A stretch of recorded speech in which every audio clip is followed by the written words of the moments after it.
Yan na po yung patungan namin ng TV namin. Malapit na matapos. Mga pinto na lang. Ayan po yung pinto. Ayan kakintab. Ayan. Ayan kakinis.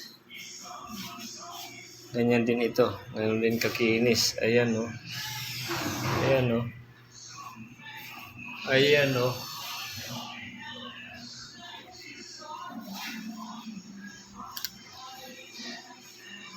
Siguro masyasyahan naman dito yung may-ari nito pag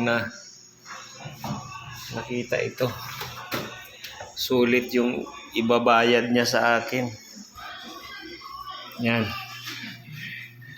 Yan yung takip niya. Grabe kintab. Sige. Hanggang dito na lang. Malapit na kami matapos dito. Pati itong kabinet. Malapit na rin to. Simiduko itong mga pinto. Yan. Nakabit na rin yung rainsod. Malapit-lapit na kami. Sige po. Dito na lang.